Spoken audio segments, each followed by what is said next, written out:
안녕하세요. 올해 30대 중반인 여자입니다. 사실 오늘 들려드릴 제 이야기는 드라마나 영화에 나올 법한 내용이라 혼자서 적을지 말지 고민 많았어요. 숨기고 싶은 내용이지만 저처럼 혹시나 당하실 수도 있으실까봐 이런 사람들도 있다는 것을 알려드리려 글을 적어봅니다. 오늘 제 이야기는 막장 시댁 식구들에 관한 이야기예요. 현재는 너무 행복하게 잘 지내고 있으니 조금이나마 가벼운 마음으로 들어주세요. 오늘 제 이야기 시작해 보겠습니다. 결혼하기 전 저는 주변에서 결혼은 집안과 집안이 하는 거라며 둘째인 남자가 좋고 여유 있는 시댁은 필수라는 많은 말들을 듣곤 했어요. 그렇지만 안타깝게도 그때 저는 시댁 식구들이 제 결혼 생활에 크게 영향을 끼치지 않을 거라고 생각하고 있었죠. 그냥 난 남편만 사랑해서 결혼하는 건데 다른 게 다 무슨 상관이냐며 큰 소리를 쳤던 거예요. 저는 돌아가신 아버지 회사를 물려받아 전반적인 모든 일을 도맡아 하고 있던지라 또래 다른 친구들보다 여유 있는 편이었고 남편도 입시 수학 강사로 일하면서 모아둔 돈도 많은 편이었습니다. 친구의 소개로 이어지게 된 저희는 서로 첫눈에 반해서 바로 미래를 약속하고 함께하게 되었답니다. 남편은 이남 중 둘째로 결혼한 형이 있었고 나중에 듣기로는 결혼할 때부터 아주버님네와 저희는 경제적으로 차이가 있었다고 들었어요.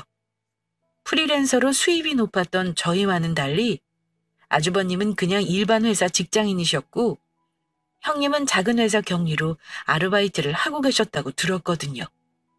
다만 시간이 지나며 상황을 지켜보니 아주버님은 남편과 성격도 정반대인 사람이었어요. 본인이 쓴 돈을 모두 꼼꼼히 적고 낭비를 줄여서 악착같이 돈을 모으는 남편과 달리 아주버님은 호탕하신 성격만큼 돈도 호탕하게 쓰시는 분이시더라고요. 아무것도 모르던 저는 돈을 펑펑 쓰는 아주버님네 부부를 보고 따로 모아둔 돈이 많아서 여유가 있으신가 보다 생각하고 있었고요. 명절이나 주말마다 함께 시댁에 모일 때면 아주버님 입에서는 항상 투자나 명품, 돈에 관한 이야기가 나오곤 했죠. 재수 씨 그거 알아요? 이놈이 아주 어릴 때부터 지독한 놈이었어요. 어릴 때 친구한테 500원 빌려줘도 어디 수첩 같은 곳에 적어두고 갚아야 할 날짜까지도 적어줬던 놈이에요. 얼마나 꼼꼼한지 혀를 내두를 정도라니까요. 아마 모르긴 몰라도 사기당해서 재수씨 힘들게 할 리는 없을 거예요. 아주버님이 말씀 안 해주셔도 잘 알고 있어요. 가끔 저렇게 해야 하나 싶을 때도 있다니까요. 조금 편안하게 살아도 될 텐데 말이에요. 재수씨는 요새 투자나 이런 거 해요? 요새 안 하는 사람 없잖아요. 그냥 다른 사람 하는 것처럼 조금씩만 해요. 일확천금을 노리거나 큰돈을 만질 팔자는 안 되는지 간이 떨려서 잘 못하겠더라고요. 그것도 할 사람이 하나 봐요. 아주버님은 하고 계세요? 그럼요. 사람이 태어났으면 큰돈 한번 만져보고 죽어야죠. 저희는 인생 한번 살 거 제대로 한번 살아보자 주의예요. 재수 씨도 너무 아끼지 말고 이것저것 비싼 거 사서 한번 써보거나 큰 돈을 투자를 한번 해봐요. 그럼 사람이 눈도 높아지고 보는 눈도 생길걸요? 비싼 게 괜히 비싼 게 아니니까. 저도 그랬으면 좋겠어요. 아직은 막 필요성을 못 느껴서. 나중에 살 때 같이 골라주세요. 정말 아주버님은 인생 한번 제대로 살아보려고 하시는 건지 형님과 함께 명절 때마다 입이 떡 벌어지는 가방을 사서 오곤 했고 그럴 때마다 저희에게 바쁘게 자랑을 하곤 했어요. 신상을 샀다나 뭘하나. 백화점 VIP가 됐다나 뭘하나. 형님이 가방을 자랑하고 있으면 아주버님은 지갑이나 시계 벨트를 자랑했고요. 그럴 때마다 어머님은 뭐라고 했는지 아세요? 아유, 이쁘다 그래. 우리 장남 잘 샀네. 우리 큰며느리도 참 잘 어울린다. 장남이 이렇게 빛나고 보기 좋아야 집안이 잘 돌아가는 거 아니겠니? 라고 항상 장단을 맞춰주셨어요. 말씀하시는 걸 보시면 아시겠지만 어머님은 장남을 유독 많이 아끼시는 분이셨어요. 처음에는 종종 서운할 때도 있었지만 어머님의 관심이 모두 아주버님에게 가 있으니 덜 부담스러울 때도 있더라고요. 그렇게 저는 서운하다고 하기보다는 긍정적으로 생각하게 되었습니다. 그날은 퇴근하고 나서 집에서 SNS를 구경하던 때였어요. 누워서 이것저것 살펴보다 보니 형님 SNS에 또 비싼 명품이 올라와 있는 거 아니겠어요? 항상 명품으로 도배를 해놓곤 했지만 그날 구매한 가방은 엄청 비싸기로 유명한 가방이었죠. 오빠, 이거 봤어? 형님이 또 가방 샀나 봐. 이거 엄청 비싼 건데 한 1,000원 넘을걸? 아, 이런 돈이 어디서 나오는 거야? 아주버님 말대로 투자 성공했나? 예슬이도 상황 알잖아. 형네 그럴 상황 아닌 거. 오늘 엄마랑 전화하면서 엄마한테 대충 들어보니 저럴 여유는 없는 것 같던데. 딸도 있고 둘째 계획도 있다면서 저렇게 명품 도배하는 게 좋게는 안 보이네. 그래? 여유가 많이 없으시대? 왜?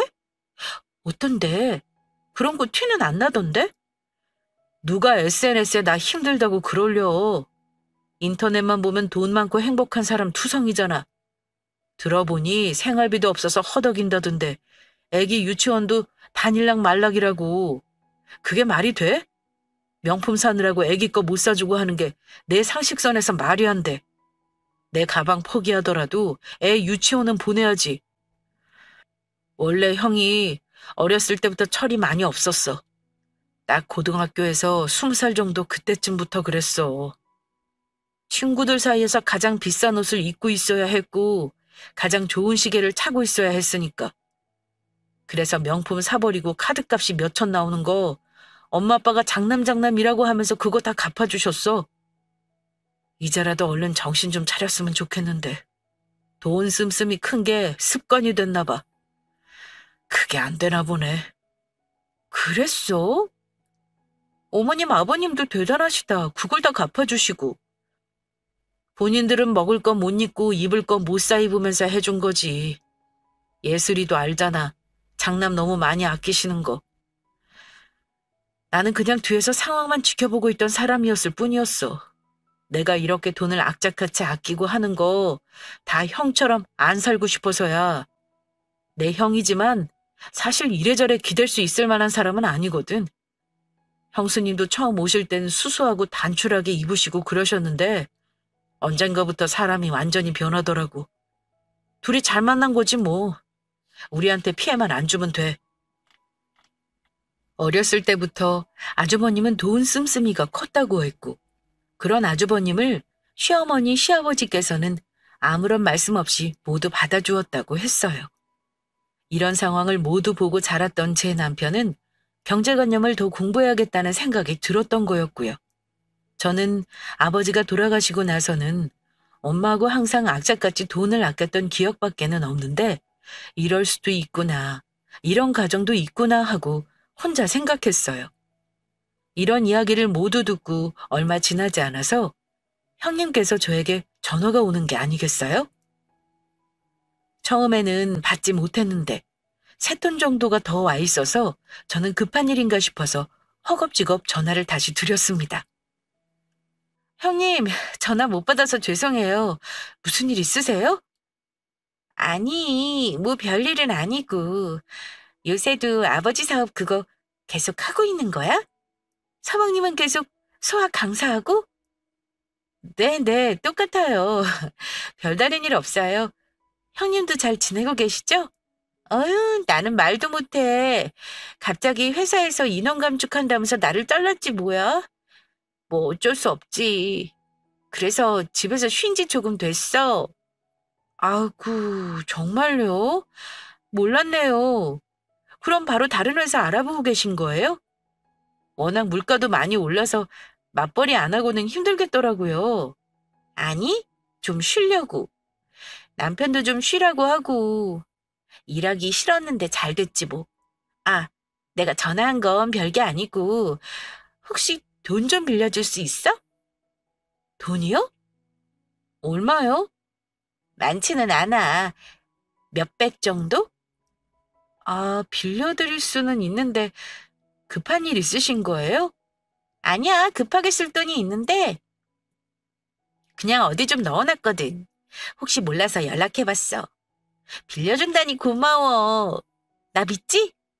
돈 금방 갚을 능력 되는 사람들이야, 우리. 명품백들 많은 거 봤잖아. 아, 네네. 알겠어요, 형님. 계좌번호 불러주세요. 고마워, 동서. 가족 좋은 게 이런 거지. 내가 딱 한 주만 쓰고 바로 붙여줄게. 고마워. 저에게 형님께서 돈을 부탁한 건 처음 있는 일이었고, 가족끼리 처음으로 부탁하는데 거절하는 것도 좀 아닌 것 같아서 돈을 빌려드리게 되었어요.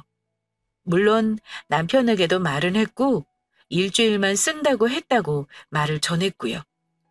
남편도 아무리 형이 여유가 없어도 다른 소리 하겠냐며 알겠다고 말도 해주었어요. 끔찍이 싫어할 줄 알았는데 그래도 가족이라고 많이 챙기는 듯 싶었습니다.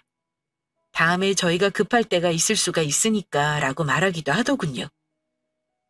그렇게 약속한 한 주가 지났습니다. 구독자분들은 아주버님네가 바로 갚았을 거라고 생각하셨나요? 갚지 않았을 거라고 생각하셨나요? 네, 많은 분들이 예상하셨듯이 깔끔하게 약속은 무시하고 넘어가더라고요. 약속한 날짜는 지났는데 SNS에는 명품을 사고 좋은 독채 펜션으로 놀러가는 사진들. 대체 무슨 돈으로 저렇게 놀러가고 했던 걸까요? 사실 가족끼리 얼굴을 붉히기도 싫었고 사정이 있겠거니 싶어 남편과 저는 한 달 정도 더 기다리기로 했는데 한 달이 지나도 갚을 기미가 보이지 않더군요. 이건 아니다 싶어서 저는 형님에게 전화를 걸었어요. 불편해도 받을 건 받아야 했으니까요. 형님, 여행 다녀오셨나 봐요. SNS에서 봤어요. 혹시 저번에 빌려드린 돈 언제 받을 수 있을까요? 저희도 갑자기 급하게 나갈 곳이 생겨서요. 아, 동서 봤구나. 응, 좋다라고. 동서, 우리를 뭘로 보는 거야? 줄 거야. 줄 거야. 걱정하지 마. 언제쯤 받을 수 있을까요? 날짜라도 알면 저희가 계획을 세울 수 있을 것 같아요.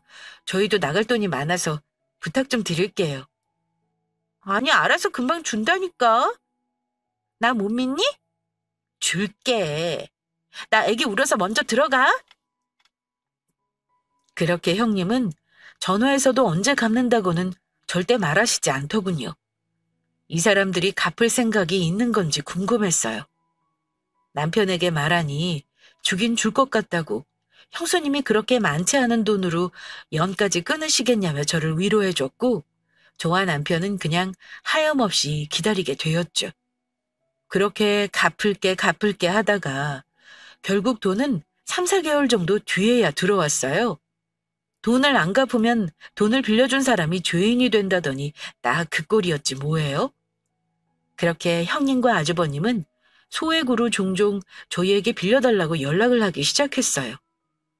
갚는 날을 정확하게 지킨 건 아니었지만 그래도 갚긴 갚았었고 또 그렇게 큰 금액도 아니었고 가족이 부탁하는 거였기에 저희는 종종 빌려주곤 했었던 것 같아요.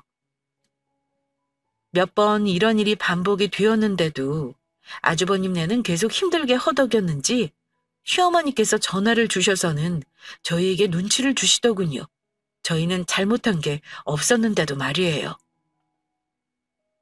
예술아, 혹시 우리 장남네 이야기 들었니? 뭐 좀 물어보려고 전화했다. 아니요, 어머님. 무슨 일 있으시다고 하시던가요? 저는 따로 들은 게 없어서요. 들어보니, 아유, 정말, 뭘 투자한 돈을 날리고 어쩌고, 애 교육비가 어쩌고 난리도 아니더구나. 너희에게 따로 도와달라고 전화는 안 왔어? 네, 온 건 없었어요. 아니, 어쩌다가 그러셨대요? 너네는 알아서 형이 연락도 없고 그런 것 같으면 도와주기도 하고 돈도 붙여주기도 하고 해야지. 안 도와주고 뭐하니? 눈치가 없는 건지 원. 몇 번 빌려드렸어요, 어머님. 못 들으셨나 봐요. 돈 때문에 전화 자주 오셨고 돈도 오고 가고 했어요. 필요하면 연락 주시겠죠. 아무튼 좀 도와줘라. 장남이 잘 돼야 된다, 무조건. 집안이 그래야 서는 거야. 이번에도 아주버님네는 돈을 날린 것 같더군요. 대체 그렇게 해서 언제 돈을 모은다는 걸까요? 계속 돈을 날리면서도 명품을 사대고 여행을 다니고 있는데 말이에요. 슬쩍 상황을 보니 형님은 아직까지 이 상황에서도 일을 쉬고 있는 것 같았고 아주버님만 일을 하고 계시더라고요. 점점 스트레스였어요. 난 남편이 좋아서 결혼을 한 것뿐인데 왜 아주버님네까지 신경 써야 하는지, 그리고 돈을 날렸는데 왜 알아서 내가 돈을 주면서 도와줘야 하는지, 그걸 왜 또 시어머니는 전화 와서 눈치를 주는지, 이런저런 생각에 점점 짜증나기 시작했죠. 그래도 그나마 남편이 중간에서 잘 해결해 주어서 다행이라고 생각했어요. 남편도 엄청 노력하는 걸 저도 알고 있었거든요. 돈에 관해서 굉장히 조심스러운 남편이 돈을 갚는 날도 지키지 않는 형네에게 계속 돈을 빌려주는 것도 가족이라고 많이 신경 쓰는 거였으니까요. 그렇게 저는 점점 형님이나 시어머니의 전화가 오는 게 부담스러워졌고, 어차피 빌려줘도 빌려주지 않아도 욕먹는 거 그냥 빌려주지 말아야겠다고 생각했어요.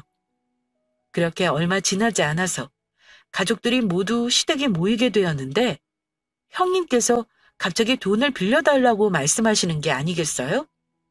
제가 전화도 피하는 것 같고 뭔가 느낌이 쎄하니 직접 얼굴 보고 말하기로 했나 봐요. 동서, 전화가 잘 안 되더라. 요새 바쁜가? 네, 뭐 이래저래. 남편도 너무 바쁘고요. 나 이번에 돈 좀 빌려줘야겠어. 근데 저번보다 조금 더 크긴 해. 액수가. 몇 천 정도 되려나? 나갈 곳이 급하게 생겨서 그래. 좀 부탁할게.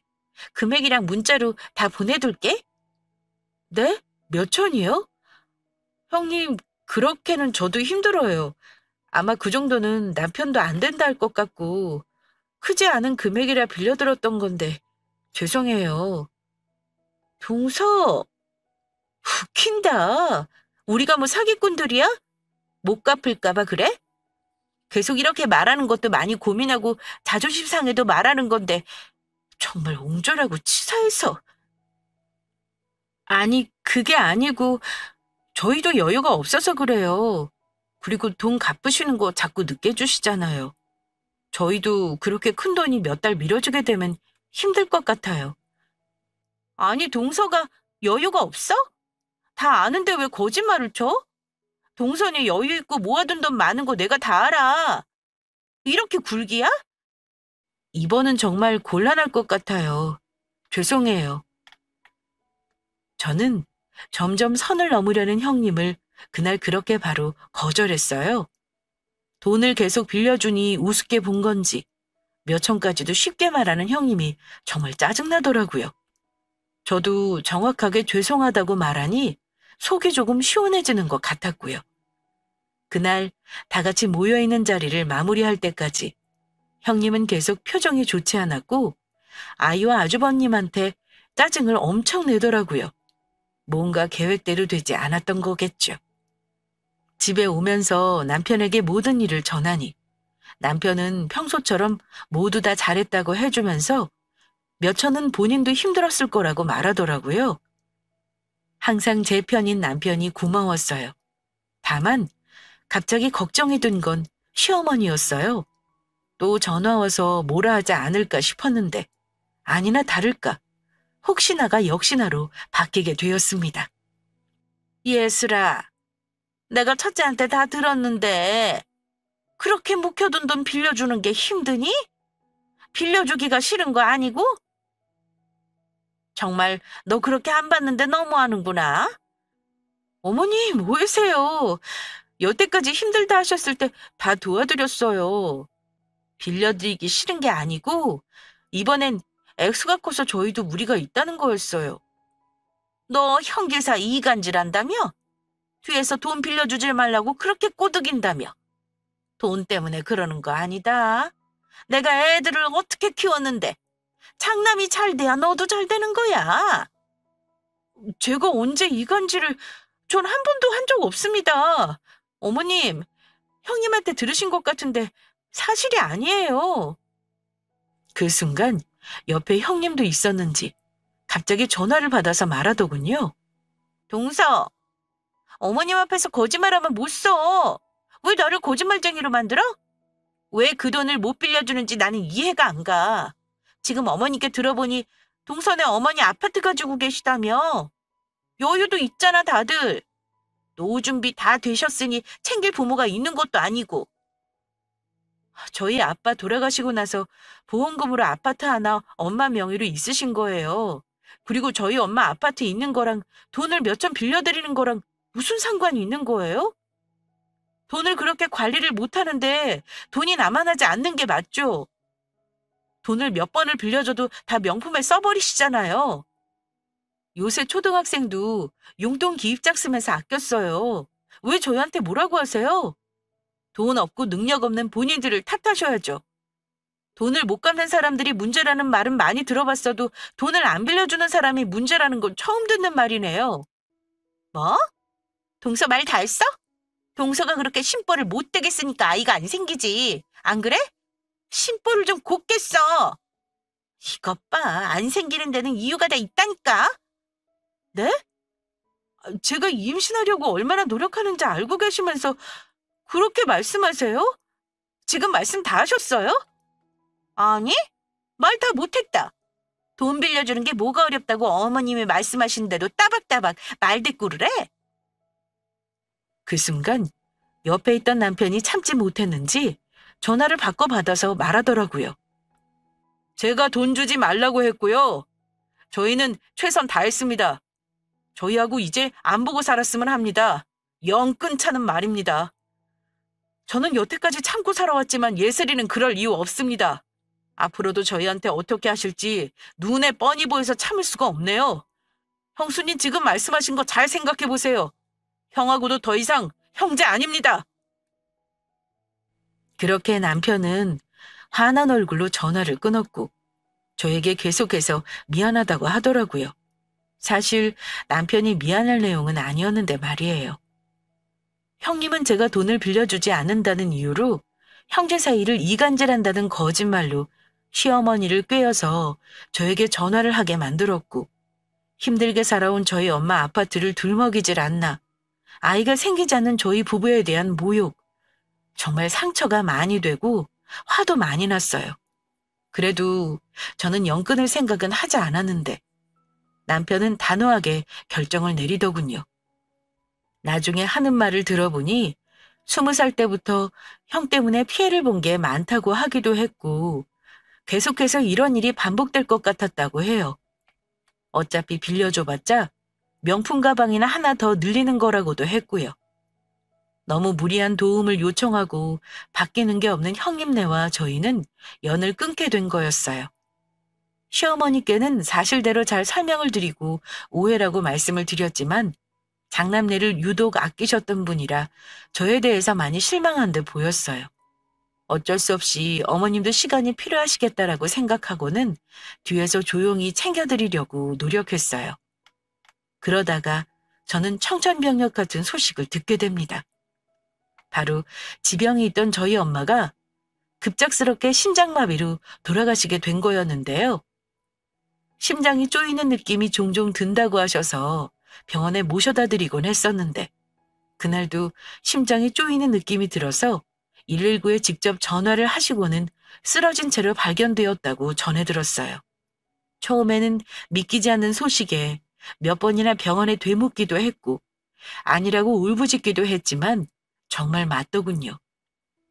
아빠가 돌아가시고 나서 한참 흔들리던 저를 강하게 붙잡은 저희 엄마가 이제는 아빠 곁으로 가셨다는 생각을 하니 정말 견디기 힘들었어요. 아빠가 너무 많이 보고 싶으셨나 봐요. 너무도 갑작스러워서 더 고통스러웠던 것 같기도 했고요. 왜 그 순간 엄마 옆에 내가 없었을까? 엄마가 가보고 싶다던 식당을 왜 한 번 모시고 가지 못했을까? 엄마가 가고 싶다던 외국 여행을 왜 한 번 시켜드리지 못했을까? 이런저런 생각에 귀를 막고 눈을 감아봐도 이 고통이 언제 끝날지 보이지 않는 것 같았어요. 그렇게 제 남편은 옆에서 저와 함께 슬퍼했고 제가 해야 하는 모든 일도 다 알아서 처리해 주더라고요. 정말 내 편인 것 같이 정말 고마웠어요. 울다가 지쳐 잠들고 손님과 인사하고 그러다 보니 익숙한 얼굴이 장례식장을 찾아왔더군요. 바로 아주버님네와 시어머니였어요. 왜 왔는지 순간 보고 싶지 않은 얼굴이었지만 화낼 힘도 여기까지 왜 왔냐고 말할 힘도 저는 없었습니다. 남편은 자기들도 이제 일이 이렇게 되니 용서를 빌고 싶나 보다, 깨달았나 보다 하면서 저에게 달래주며 말해주더군요. 아이고 예슬아, 힘들겠구나. 갑자기 이게 다 무슨 일이니? 사돈어른이 갑자기 이렇게 되시다니 할 말이 없구나. 잘 이겨내렴. 옆에 있을 테니. 어머님 감사합니다. 말씀 잘해주셔서요. 동서, 잘 지냈어? 마음이 너무 안 좋네. 우리가 다시 볼 사이는 아니지만 그래도 사람 둘이는 해야 할 것 같아서 왔어. 우리 그래도 가족이잖아. 네. 아주버님도 형님도 감사해요. 시어머니, 형님, 그리고 아주버님은 가족이라며 장례식에 찾아와 주었던 거였고 아무리 미우고 싸우고 그랬어도 고마운 마음이 살짝 들었어요. 연을 끊었는데도 제 마음을 신경 써주고 장례식장까지 와서 저를 위로해주고 해서요. 그런 모습에 저는 형님이 욱해서 그렇게 심한 말을 했나 보다 하고 이해를 해보려고 머리로 노력도 했어요. 그렇게 한쪽에서 시댁 식구들은 밥을 다 먹고 이야기를 나누는 듯 했는데 갑자기 형님이 저를 따로 부르시더라고요. 나한테 모진 말을 했던 게 많이 미안했나 보다, 마음에 걸렸나 보다 생각하고는 저도 따라 나섰죠. 동서, 마음이 안 좋겠다. 지금 동서 마음이 어떨지 가늠도 안 되네. 그동안 내가 너무 심하게 했지? 돈 빌려주는 게 당연한 게 아닌데 말이야. 내가 생각이 좀 짧았어. 동서가 이해해. 사과는 안 하셔도 돼요. 그냥 지금 이게 다 뭐가 중요한가 싶어요. 정신이 제가 없어서요. 그래, 그렇겠지. 그것도 이해해. 동서, 우리가 여기까지 오기까지는 또 엄청 고민이 많았어. 어떻게 이야기를 시작해야 할지, 서방님은 또 어떻게 배워야 할지, 동선에도 이런저런 일이 많았던 만큼 우리도 그동안 많은 일들이 있었거든. 네. 하실 말씀이라도. 말할 때가 아닌 것 같긴 한데 하도 급해서 말해. 아버지 보험금으로 어머니께서 아파트에 혼자 살고 계셨다고 했잖아. 어머니 명의로. 네. 근데 그게 왜요? 그거 혹시 우리가 잠깐 살면 안 될까?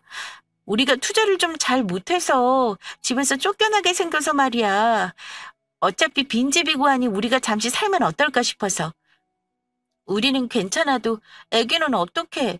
길바닥에서 키울 순 없잖아. 지금 유치원도 못 보내고 있는데 말이야. 지금 뭐라고 하셨어요? 그 말 하려고 여기까지 오셨어요, 형님? 전화로 할 얘기는 아니잖아. 가신 분은 이제 가신 분이고 집이 하나 남는 거니 서로 돕고 살면 되는 거지. 애 아빠한테도 말해보니까 좋다고 하더라고. 주역도 대충 어딘지 알고 있고 문제될 건 없어 보여. 오히려 신도시 쪽이던데 우리야 좋지. 상부상조 아니겠어? 그냥 동서만 조금 마음 예쁘게 쓰면 되는 것 같은데 어떻게 생각해? 괜찮지? 저는 너무 충격받아서 더 이상 할 말이 생각나지도 않더라고요. 장례식장에 와서는 지금 엄마 집 얘기를 꺼내고 집에서도 쫓겨나게 생겼는지 잠깐 산다는 뻔뻔한 부탁 아닌 부탁도 하더군요. 저는 너무 충격받아서 그 자리를 벗어나 시어머니와 아주버님이 있는 곳으로 향했어요. 환한 얼굴로 정신없이 빈소로 달려오는 제 얼굴을 보고 남편은 무슨 일인지 놀라 쫓아오고 있었어요. 다 나가세요. 저는 다들 반성하고 장례식장에 왔구나. 그래도 이 사람들이 양심은 있구나 싶었는데 참 끝까지 이 거지 근성은 바뀌지가 않나 보네요. 갑자기 심장마비로 돌아가신 저희 엄마 아파트 명의가 그렇게 궁금하셨어요? 그리고 어머님, 그 와중에 그 집 들어가서 살라고 말하셨어요? 힘들겠다면서요. 어떤 마음일지 가늠도 안 된다면서요. 어쩜 사람들이 이렇게 못될 수가 있어요? 어떻게 사람들이 이래요? 남보다 못하네요. 재수씨, 너무 화내지 말고 들어요. 그냥 안타깝다고 얘기를 나누다가 우연히 얘기가 나온 것뿐이었어요. 집이 비어있다고 하니 그냥 들어가면 될 것 같다고 생각한 거예요.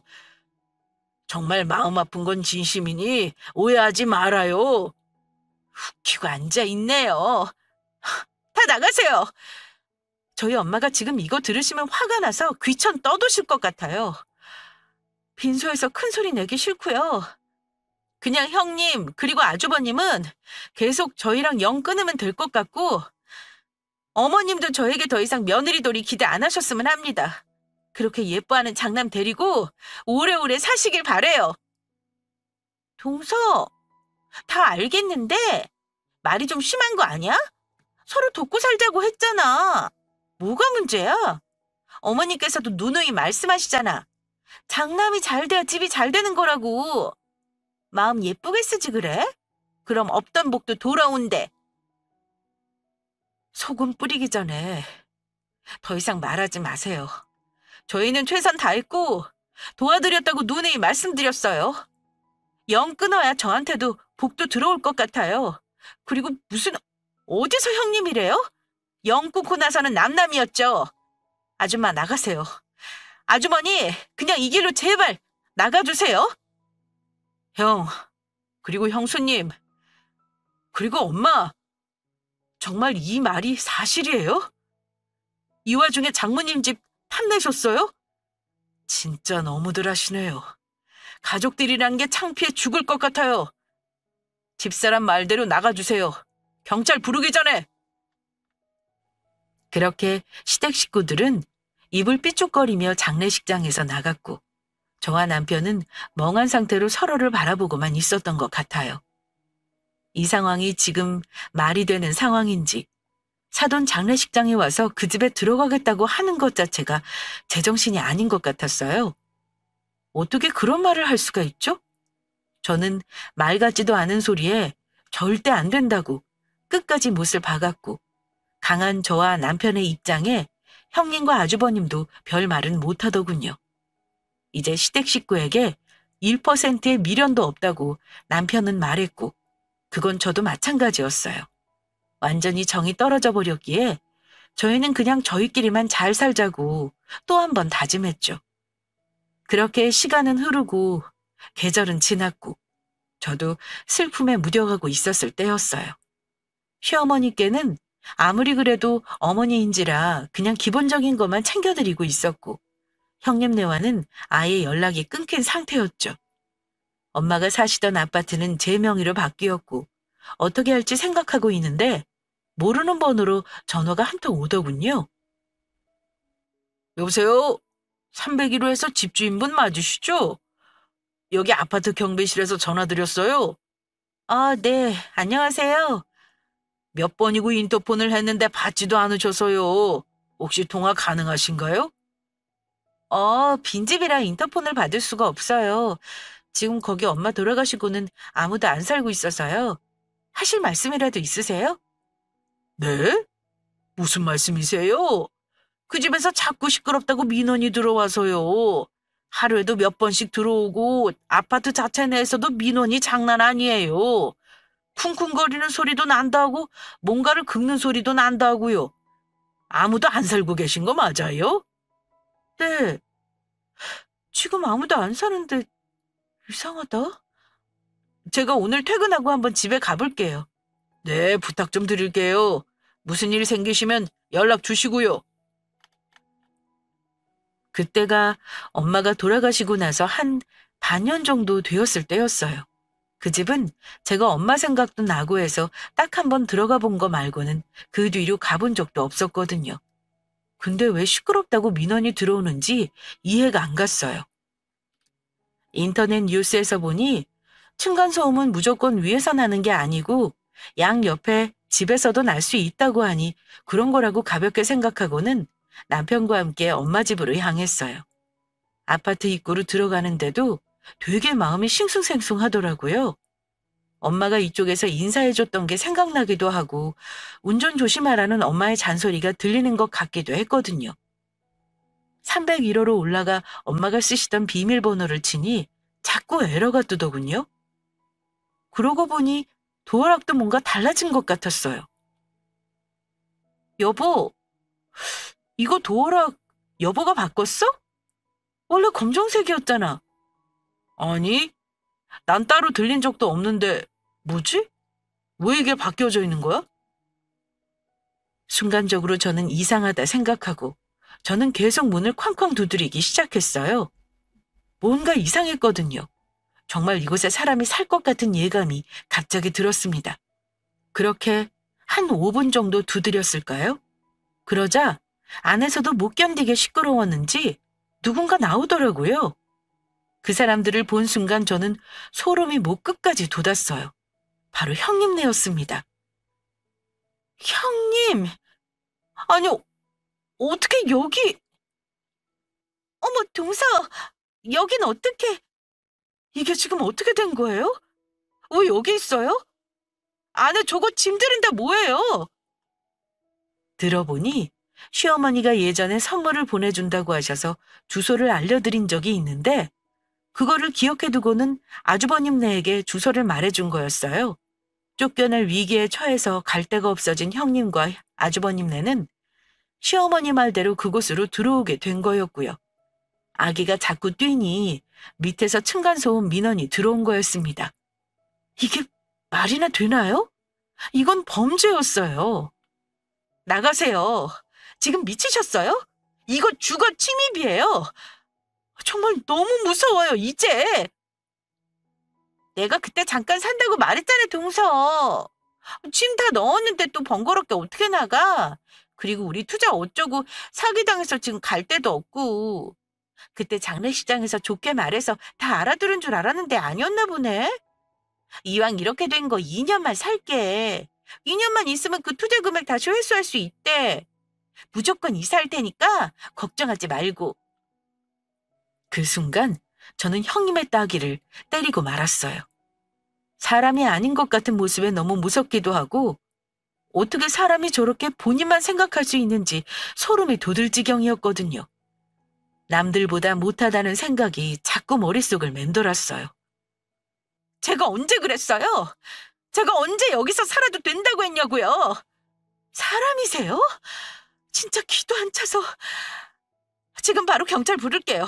아니, 그리고 저희 엄마 짐들을, 엄마 물건은 어떻게 하신 거예요? 엄마 냄새 맡고 싶어서 다 치우지도 않았는데. 형수님, 형! 진짜 징글징글하다. 이건 범죄야. 제가 경찰을 부르는 동안 아주버님과 형님은 시어머니에게 급하게 전화를 해서 부르는 것 같았어요. 그동안 저는 집으로 들어가서 물건을 다 부수기 시작했고 부수는 동안 방 한켠에 놓여있는 저희 엄마의 짐들도 발견했어요. 그걸 보자 남편은 화가 많이 났는지 형과 몸싸움을 시작했죠. 모든 건 다 엉망이 되었고 저는 순간적으로 숨도 잘 쉬어지지 않더군요. 공황장애가 오는 것처럼 말이에요. 경찰이 와서는 모든 상황을 정리하기 시작했어요. 경찰이 말하길 몸싸움이 있었던 부분은 크게 문제되지 않고 합의로 금방 이어지지만 형님네가 저희 엄마 집에 불법으로 머무르고 있던 부분은 주거 침입으로 나가는 게 맞다고 했습니다. 그 순간 시어머니가 도착을 하시더니 저희 앞에서 또 장난편을 들더라고요. 예슬아, 지금 너 경찰 부른 거니?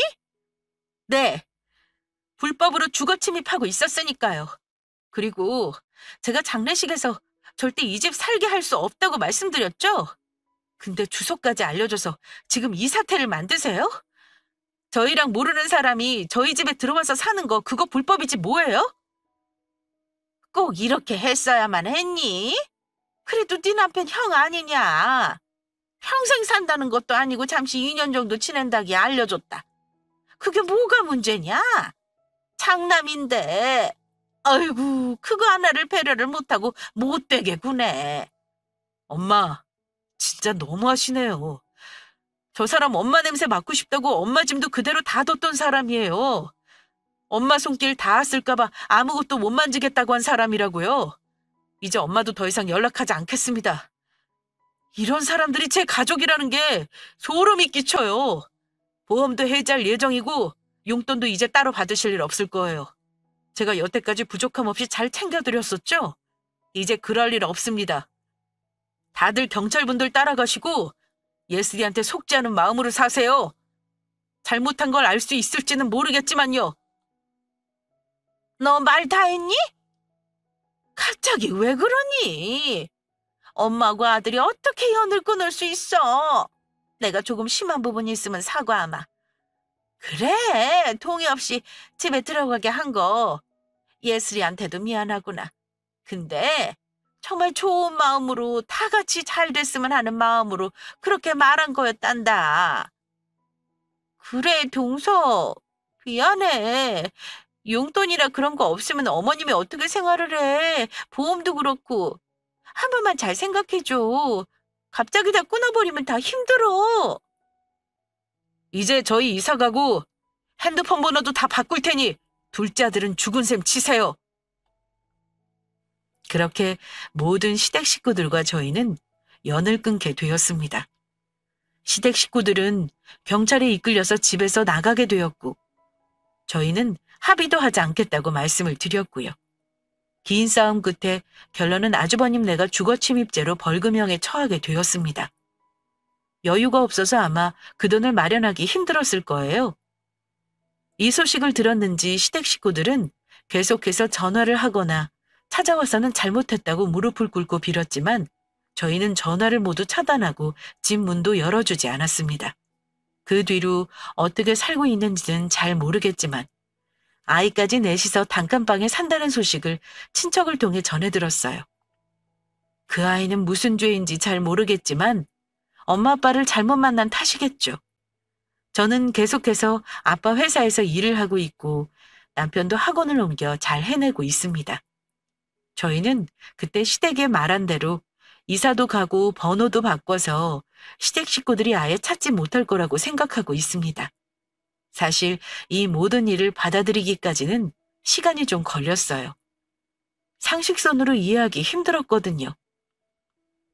그래도 옆에서 남편이 잘 위로해줘서 이겨낼 수 있었던 것 같아요. 또 이렇게 힘든 일을 겪은 저희에게 기쁜 일도 생겼는데 바로 제가 아이를 갖게 되었다는 점인데요. 기다리고 기다렸던 만큼 너무 소중하고 예쁜 아이입니다. 예쁜 아이를 품고 좋은 생각만 하려고 합니다. 지금까지 들어주신 모든 분들 너무 감사합니다. 따뜻해지는 날씨만큼 좋은 일만 있으시길 바랄게요. 감사합니다.